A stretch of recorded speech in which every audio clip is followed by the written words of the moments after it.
dezenas de rádios que estão proporcionando esse momento para que possamos falar um pouco com toda a comunidade gaúcha. Presidente, nós recebemos algumas dezenas de perguntas das mais diferentes regiões do estado.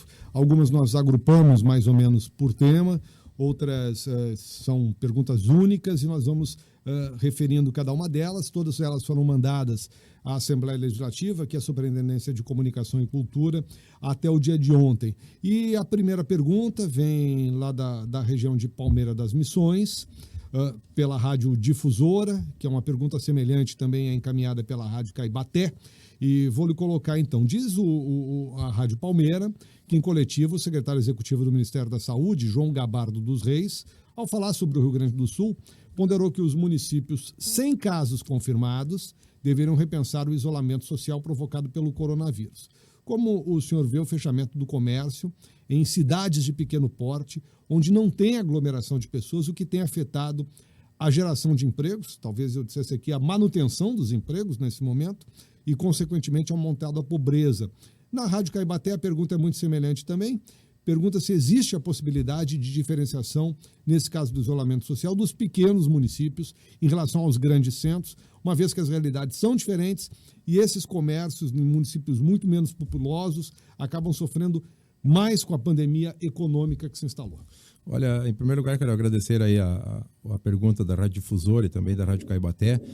E com relação a esse tema, especificamente, foi o que nos motivou a criarmos aqui na Assembleia Legislativa o Fórum de Combate ao Colapso Social e Econômico. Desde o primeiro momento, quando começamos a tratar da pandemia do coronavírus, a Assembleia Legislativa tomou todas as medidas internas e de apoio às ações no cuidado, na prevenção, à saúde e à vida das pessoas. Fomos imediatamente atuantes nesse sentido, inclusive o próprio Poder Legislativo, né, com várias ações, no sentido de fortalecer todas aquelas necessidades para o cuidado com a saúde e a vida das pessoas. No entanto, nós temos aqui no Rio Grande do Sul realidades diferentes, né? Mais de 85% dos municípios gaúchos são pequenas comunidades, onde que a mobilidade urbana ela se dá de forma individualizada, ou a pé, ou de bicicleta, ou com o próprio veículo, diferente de grandes centros urbanos da capital ou de aglomerações de população, onde que você tem uma maior concentração e um maior volume de pessoas aglomeradas. E nesse sentido, esse Fórum de Combate Social e ao Colapso Social e Econômico, ele tem como foco principal nós criarmos regras definidas para que essas comunidades possam, além do cuidado com a saúde e a vida das pessoas, também fazer com que os setores produtivos do comércio, dos serviços, andem, mesmo de forma reduzida, controlada, regrada, mas possam continuar trabalhando. Nós solicitamos, através do Fórum, a FEComércio, que elaborou um estudo, um protocolo, através dos profissionais da saúde, do SESC e do SENAC, aliás, um documento muito bem elaborado, que recebemos na segunda-feira e ontem encaminhamos ao governador Eduardo Leite, já no dia seguinte, para que se faça uma avaliação técnica e que se estabeleça protocolos e regras, porque você tomar uma decisão linear que vale para a capital e para as pequenas comunidades, você provoca distorções. Isso o senhor coloca é importante, presidente, deixar claro, porque é o seguinte, o documento não está propondo a abertura do comércio de uma maneira semelhante ao que nós tínhamos antes da epidemia. Ele propõe são protocolos. O que são esses protocolos? Exatamente. Isso é uma coisa importante. Se estabeleceu uma polêmica praticamente em nível nacional entre saúde, vida e economia, né? Quando as duas coisas são importantes, né? Eu sempre digo que a saúde, a vida é o nosso maior bem que temos, mas também a manutenção de empregos, a possibilidade das pessoas terem a sua renda para levar bem-estar e dignidade para dentro de suas famílias, também ela salva vidas, né? E eu quero aqui registrar exatamente porque quando se fala que queremos preservar os setores produtivos do comércio, muitas vezes se passa a impressão, então você não está preocupado com a vida ou com a saúde das pessoas. Não se trata disso. Nós não estamos de forma alguma menosprezando. Aliás, eu quero aqui prestar um reconhecimento aqui a todos aqueles profissionais que estão do serviço médico, através da Mara Rúbia Silva Cáceres, de 44 anos, que é técnica de enfermagem, que faleceu, foi a primeira vítima aí, da profissão da saúde, moradora de Alvorada. Tinha um problema já antecedente, respiratório, mas perdeu a sua vida em função do coronavírus. Tem muitas pessoas se expondo, pessoas trabalhando em várias atividades. O que nós precisamos é esse regramento com um protocolo de regras definidas. Por exemplo, o que prevê esse protocolo? A utilização de máscaras no trabalho, a entrada controlada nos estabelecimentos pequenos, entra individualmente, estabelecimentos maiores, um número determinado. Ou seja, de pessoas. nada de aglomerações. Nada de aglomeração. Higienização do local a cada tanto tempo, um ambiente controlado, né? E excluindo as pessoas, claro, do grupo de risco, idosos e pessoas com doenças crônicas das atividades. São precauções, porque hoje se vê muita, eu diria assim, quase que injustiça nas comunidades pequenas. Em alguns locais, como bancos, lotéricas, supermercados, há um grande número de pessoas. O comércio, aquele pequeno, ele não está conseguindo abrir as suas portas e isso gera uma indignação muito grande de todas as pessoas envolvidas com esses setores. Bom, vamos seguir viajando pelo estado, vamos até Ijuí. Ijuí lhe diz muita coisa, né, presidente? Nasceu por lá, né? Eu nasci e me criei em Santo Augusto, então tem uma ligação muito forte. Tem um vínculo. Tem duas perguntas lá de Ijuí, de duas emissoras diferentes que estão conosco nessa manhã, começando pela Rádio Progresso. A Rádio Progresso está nos dizendo que a Assembleia tem aprovado projetos de lei que reconhecem situações de calamidade nos municípios. A pergunta é: em que ponto isso ajuda, de forma prática, as prefeituras a lidar com a pandemia? E ainda segue dizendo como é que a Assembleia pode assumir o protagonismo na intermediação com entidades ou instituições financeiras para medidas de retomada da economia pós-coronavírus, como linha de crédito para empresas, indústrias e outros, e também da proteção dos empregos. O senhor falava do Fórum de Combate ao Colapso Social e Econômico. Houve também nessa semana uma reunião com os bancos, né, já que nós estamos falando aqui em linhas de crédito. Exatamente. O Fórum do Combate ao Colapso Social e Econômico, ele prevê várias frentes de atuação. Uma delas é buscar apoio àquelas pessoas autônomos, independentes, os informais que ficaram de uma hora para outra sem faturar, sem ter nenhum tipo de renda, porque eles só têm alguma renda quando prestam algum serviço ou realizam algum trabalho. Então, apoiar essas pessoas que estão tendo dificuldades de alimentar as suas famílias, buscar linhas de crédito nessa semana os bancos participaram do nosso fórum, para os empreendedores fazer essa travessia, isso é fundamental. Aqueles que estão com as suas atividades paralisadas, muitos setores estão parados sem faturamento nenhum e precisamos desse apoio dos bancos públicos a esses empreendedores, né? Então, o Fórum também tem essa preocupação de chamar os bancos e buscar essas alternativas, sejam para as pessoas individuais, como também para os empreendedores pequenos.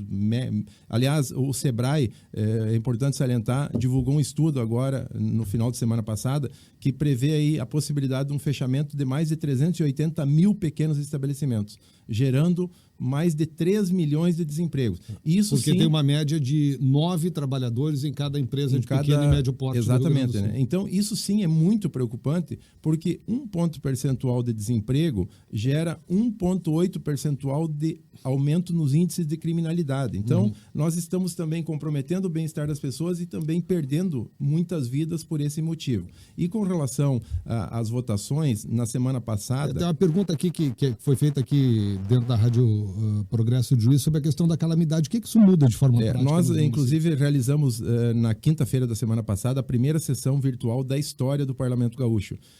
Foi um modelo novo que inauguramos, até pela circunstância. Claro que a gente já vinha trabalhando nessa linha de avançar aqui na Assembleia Legislativa, na utilização da tecnologia, mas não desejávamos ter que implementar isso tão rapidamente em função desse motivo da crise do coronavírus.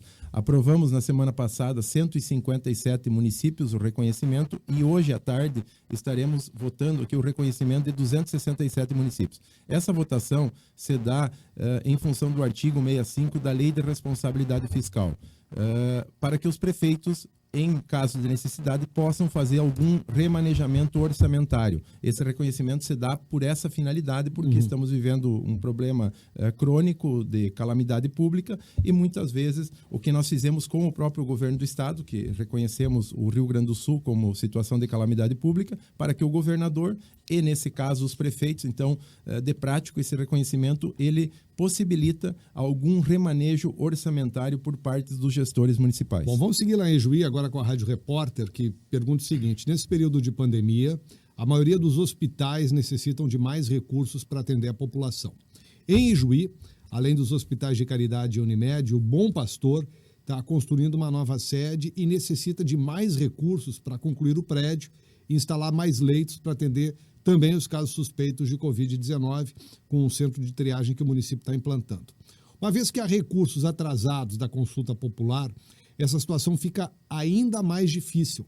A pergunta que vem da Rádio Repórter é: como a Assembleia Legislativa pode viabilizar a agilização dos recursos da consulta popular para o enfrentamento da pandemia na região? Nesse caso específico, eu recebi do Martinho, que é o gestor do Hospital Bom Pastor lá, e levamos esse assunto à secretária Arita e também à Secretaria da Fazenda, o deputado Gerson Burma. Inclusive, nós fizemos uma videoconferência ontem, tratamos especificamente, e já está na programação do pagamento, é um valor relativamente pequeno, pelo efeito que ele vai produzir na disponibilidade de leitos lá para atender pessoas, enfim, que necessitam especialmente esse tratamento do Covid-19. Então, já estamos trabalhando, inclusive, sobre recursos. A Assembleia Legislativa tomou há 15 dias atrás uma decisão pela mesa diretora, em nome dos 55 deputados e deputadas, de uma devolução de 30 milhões até o presente momento, com as economias feitas e também com os cortes que nós decidimos aqui dentro da Assembleia Legislativa, em diárias, passagens aéreas,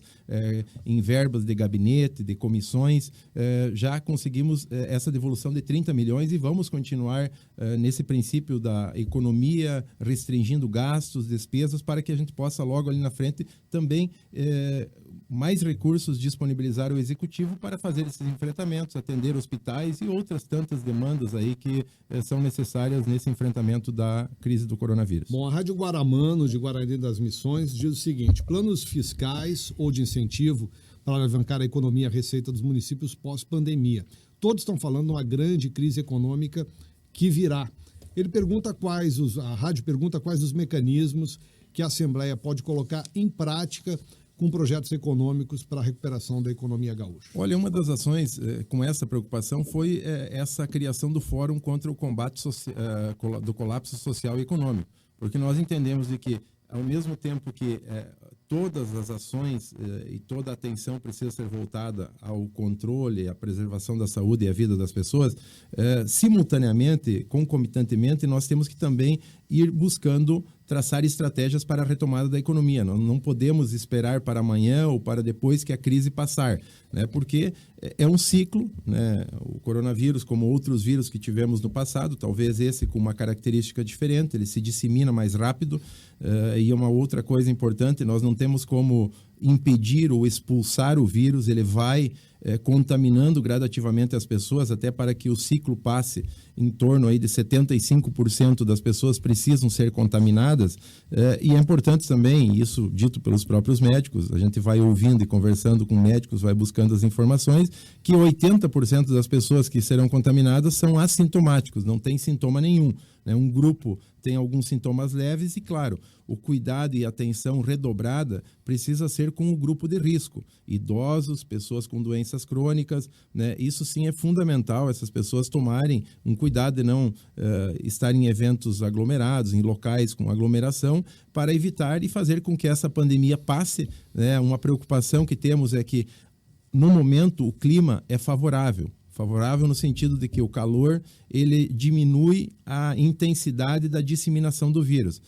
Mas daqui 1 mês e meio, 2 meses, o que o clima nos ajuda hoje, ele pode nos atrapalhar lá na frente. Então, é uma preocupação, porque se entrarmos no inverno com esse problema ainda crescente, nós poderemos prolongar todo esse travamento, eu diria assim, das atividades dos setores produtivos. Por isso que o nosso esforço e a nossa interlocução com as entidades, FEComércio, Federação, Fiergs, o LIDE, está sendo muito forte com o governo para que, a partir desses regramentos que todos podem e devem obedecer, a gente fazer uma retomada gradativa. Ninguém está defendendo, né, porque se criam, às vezes, uma polêmica do fecha tudo e do abre tudo. Né? Como nós estamos trabalhando com um inimigo que é invisível e que é desconhecido, nós temos que ter todo o cuidado e toda a precaução. Então, a ideia é que a gente possa, com regras, com critérios, fazer com que a retomada seja gradativa. Nós estamos numa cadeia de rádios do Rio Grande do Sul, emissoras do interior do estado, dezenas de emissoras conectadas junto com a Rádio Assembleia, numa cadeia também promovida pela AGERT, Associação Gaúcha das Emissoras de Rádio e Televisão, conversando com o presidente da Assembleia, Hernani Polo, sobre as medidas do parlamento relativas ao combate da Covid-19. Uma pergunta da Rádio Gazeta do Alegrete, que vem mais ou menos no sentido da última que nós respondemos, presidente. Na elaboração de leis que norteiam o Estado gaúcho, quais aprovadas em caráter emergência coletivo, que o senhor julgue para minimizar os efeitos da epidemia e que setores elas serão visíveis de notória execução imediata. Hoje, por exemplo, são votados projetos relativos ao IP, além dos decretos de calamidade. Exatamente. Nós estaremos votando 4 projetos para que o IP amplie a sua atuação. Hoje nós possuímos em torno de 1.100.000 gaúchos e gaúchas vinculados, assegurados pelo Instituto de Previdência do Estado, que é o maior do país. Então, essas ações são importantes, assim como o reconhecimento.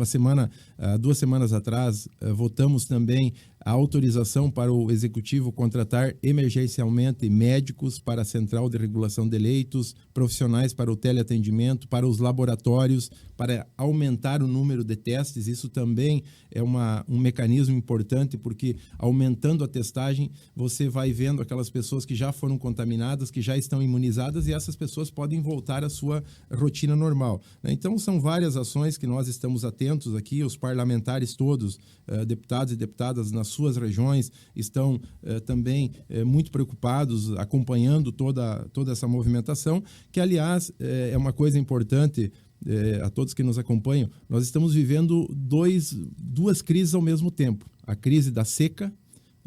Vamos falar em seguida da estiagem. Da estiagem, que se transformou em seca, que está provocando muita quebra na produção agrícola, talvez, né, a maior dos últimos 10 anos, e muito semelhante àquela estiagem seca de 2004, 2005, e isso traz muitos impactos e muitos efeitos. Aproveitar, o senhor está falando da estiagem, presidente. O Grupo RSCom está perguntando, com a pandemia aos nossos olhos e problemas com a estiagem em vários municípios, com a possibilidade da falta de abastecimento de água e a situação dos agricultores, como é que a Assembleia tem tratado esse assunto? Lembrando que o presidente Hernani Polo foi secretário da Agricultura na gestão José Vicente. A gente vem acompanhando. Nós tivemos, desde o início, lá do plantio até a colheita, da cultura do milho, da soja, do arroz, um clima desregulado aqui no estado. Chuvas localizadas, chuvas muito isoladas, e isso provocou desregulou o ciclo das plantas, seja da soja ou do milho. Muitos prejuízos, né, uma queda brusca na produção da soja, o que impacta na nossa economia já no presente, porque diminui o volume colhido, menos frete, e vai ter um efeito e uma consequência na arrecadação dos municípios e do estado no ano que vem. Então a gente vem, inclusive, sugerindo aqui que se crie um comitê de enfrentamento à seca aqui no estado do Rio Grande do Sul,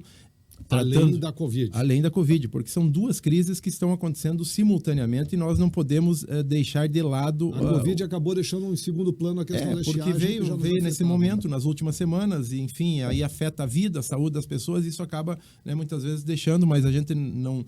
Com a Comissão da Agricultura, com a Frente Parlamentar da Agropecuária, tratando inclusive com Brasília, lá no Ministério da Agricultura, com o senador Reis, com deputados federais, senadores, enfim, esperamos que nesta semana o Ministério da Agricultura anuncie mais medidas de apoio aos agricultores, né, diretamente às cooperativas. Exatamente, as cooperativas, as cerealistas, que muitos agricultores buscaram o seu financiamento, uma parte nos bancos e outros agricultores em cooperativas e cerealistas que precisam também desse apoio para minimizar o problema da seca. Então, é uma situação que afeta, inclusive, a própria produção de alimentos. Né? Que lhe preocupa muito no que diz respeito à questão do coronavírus. Né? Exato.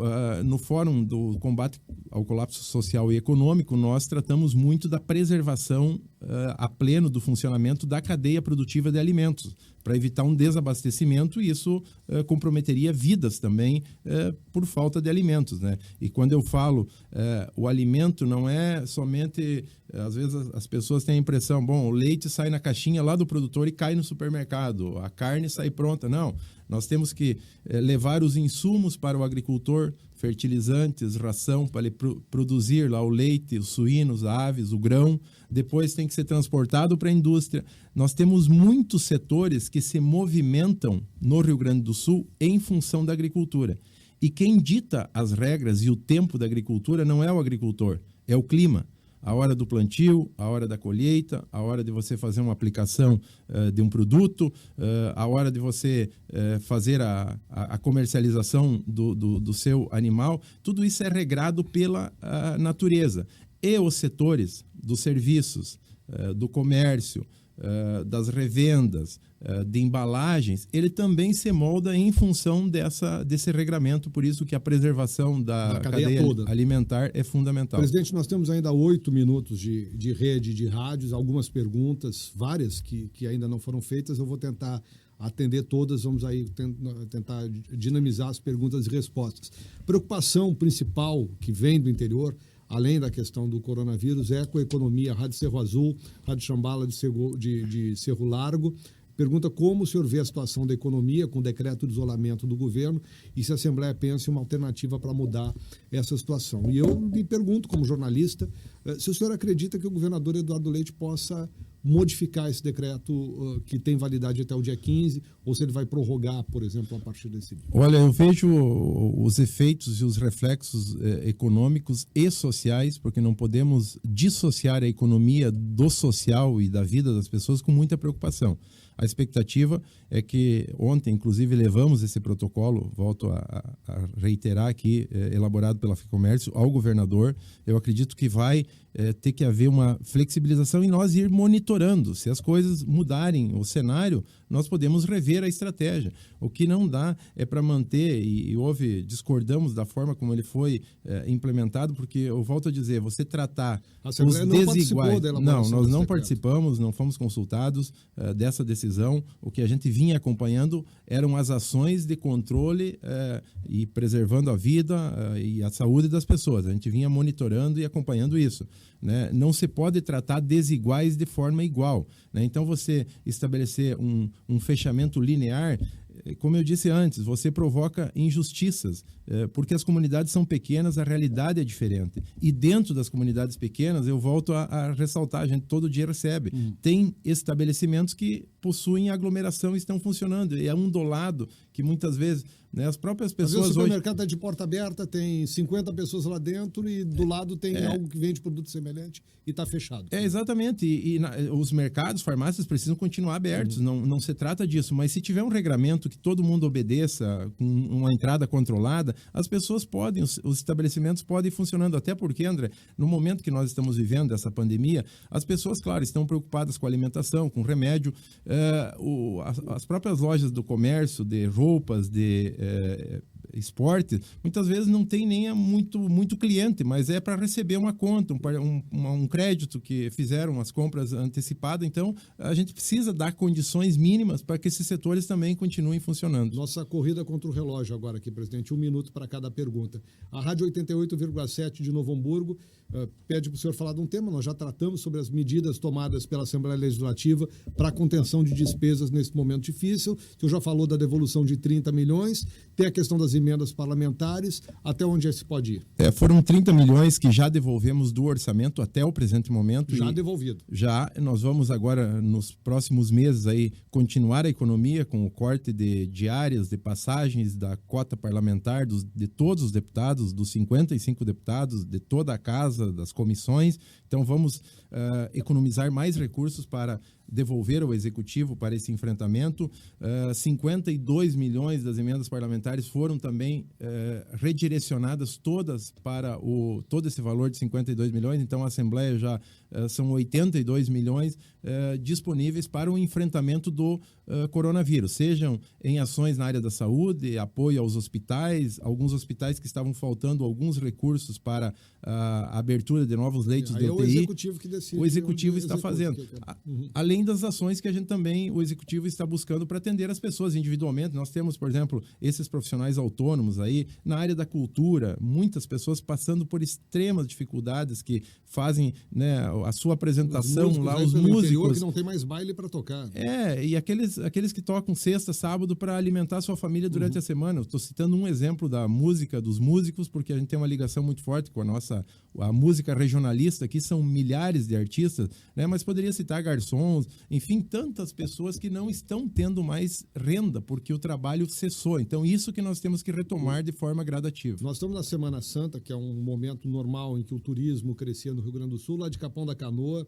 Chega uma pergunta que está chegando o feriadão e pergunta de que forma a Assembleia trabalha para a conscientização das pessoas ficarem nas suas cidades e, no caso específico, falando lá de Capão, não irem para o litoral. Nesse momento é importante uma conscientização coletiva, que eu acho que isso já está muito presente dentro das pessoas. Você evitar aglomerações, você evitar estar circulando, isso ajuda muito, né? Isso faz com que a gente consiga superar, porque a grande preocupação das autoridades é evitar que tenhamos um pico de concentrado de casos de coronavírus e, consequentemente, as pessoas do grupo de risco contaminadas serão maiores e aí pode gerar uma insuficiência do sistema hospitalar para atender essas pessoas que, do grupo de risco, a maioria delas precisam de leitos hospitalares e, em alguns casos, em UTIs com respiradores. Então, eu acho que a conscientização coletiva, esse espírito de solidariedade de todos, cuidando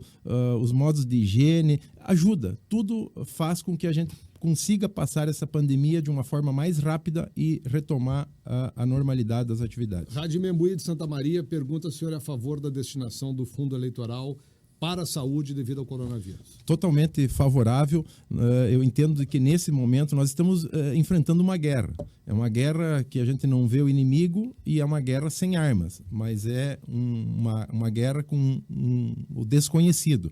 Então nós precisamos fazer todo o esforço, concentrar todos os recursos possíveis para a destinação nesse enfrentamento, né? Sejam para as ações da saúde, da melhor estrutura dos hospitais, como também esse socorro que vai ter que ser dado às pessoas individualmente, aos autônomos independentes, e como também aos empreendedores que terão que ter essa força agora para fazer essa travessia. De Cachoeira do Sul, a Rádio Vida pergunta se o sistema de videoconferência poderá ser adotado de forma definitiva para as sessões legislativas, eliminando o problema da falta de quórum no plenário da Casa. Lembrando que na semana passada nós tivemos 55 deputados na sessão virtual. Olha, isso é um caminho que estamos inaugurando, uma situação nova, com muitos ajustes ainda para serem feitos, mas eu acredito que nós poderemos sim, inclusive já estávamos implantando um sistema para que comissões e audiências públicas pudessem ser realizadas através de videoconferência. Isso facilita e diminui a necessidade da mobilidade das pessoas, de qualquer lugar podem estar acompanhando, sugerindo. Então, é um caminho e uma direção que eu acredito que vamos seguir aí no futuro. Para a gente encerrar, presidente, perguntas que vêm de Santana do Livramento, da Rádio Maratã, que fala sobre as recomendações do OMS para os países, a Rádio 93 Mais Líder, que pergunta como é que o Estado está se preparando, tendo em vista o crescimento dessa contaminação do Covid. Aí nos próximos dias, peço para o senhor uma mensagem final nesse minuto final de programa. Olha, a gente vem acompanhando as ações, todas elas estão sendo tomadas com todo o cuidado, no sentido de que possamos estar melhores preparados da melhor forma para esse enfrentamento. Claro, com essa preocupação, e aí sim, uma conscientização de toda a população é fundamental, né, para que a gente possa superar a crise, né? Nós temos um ciclo do vírus e que não tenhamos um pico tão acelerado de casos, evitando que vidas possam ser perdidas, né? Então, a nossa atenção é nesse sentido, todo o cuidado à preservação da saúde e da vida das pessoas e também nessa busca gradativa da retomada da nossa economia, dos setores produtivos, do comércio, dos serviços. Para que não temos uma outra epidemia. Outra epidemia, uma pandemia tanto quanto prejudicial a que estamos vivendo. Então, é nesse sentido que o Parlamento, através de todos os 55 deputados e deputadas, vem trabalhando. Presidente Hernani Paulo, muito obrigado às emissoras que estiveram em cadeia com a Assembleia Legislativa nessa manhã, agora 10 horas. Muito obrigado pela audiência, siga com a programação normal da sua emissora local. Bem, nós tivemos aí a oportunidade então de ouvirmos o presidente Hernani Paulo, né, nesse programa especial que foi realizado através da Assembleia Legislativa do Estado do Rio Grande do Sul, né, e que teve a parceria aí das emissoras de rádio do interior do Rio Grande do Sul, dentre elas a Rádio Tupã e a Clube 1 FM, que estiveram levando para vocês então esse programa especial apresentado pelo André Machado, que é assessor da presidência, com a palavra do presidente falando e respondendo algumas questões das rádios do interior do Rio Grande do Sul. Nós vamos então ao intervalo comercial e prosseguimos ainda com a edição do seu Variedades,